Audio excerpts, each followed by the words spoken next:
Fuyez quand vous ne pouvez plus. Shalom, bien-aimés dans le Seigneur. Notre méditation du jour s'intitule « Fuyez quand vous ne pouvez plus ». Nous tirons notre texte dans Jean chapitre 10, de versets 39 à 40 qui nous dit ceci.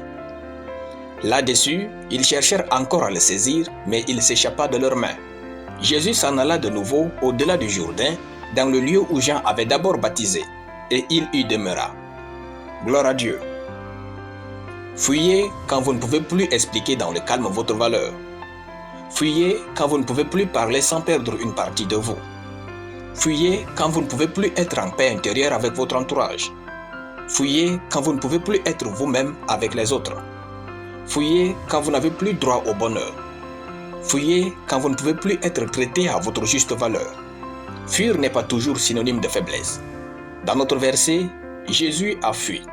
C'était au cours d'une réunion où Jésus prêchait aux Juifs. Ces Juifs, désireux de savoir s'il était le Messie, lui posèrent la question maintes fois. Jésus leur dit qu'il était fils de Dieu. Ils lui dirent qu'il blasphémait et prirent des pierres pour le lapider. Mais il s'échappa de leurs mains. Jésus s'en alla de nouveau au-delà du Jourdain, dans le lieu où Jean avait d'abord baptisé, et il y demeura. Jésus pouvait les faire tomber juste en élevant la main ou les tuer. Mais non. Il y a des moments dans la vie où la sagesse vaut mieux que la force.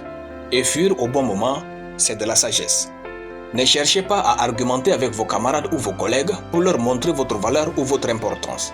Ne cherchez pas à argumenter, surtout juste pour avoir raison. Cela vous épuisera à tort. Si Jésus était resté pour prouver son identité, il allait mourir en vain, loin de la croix. Certaines attaques et injures que certaines personnes vous font vivre, alors qu'en temps normal, elles ne le feraient pas, sont planifiées par le diable pour vous tuer avant votre temps. Soyez sages, ne répondez pas à tout. Taisez-vous, partez ailleurs. Allez là où vous avez tout commencé. Jésus n'a pas fui vers n'importe où, mais vers le Jourdain où il a été baptisé avec la déclaration de Dieu à son sujet.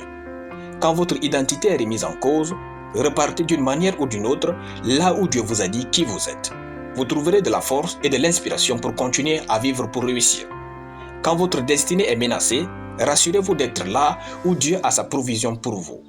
Fuir est l'une des armes secrètes des sages. Alléluia. Nous allons prier.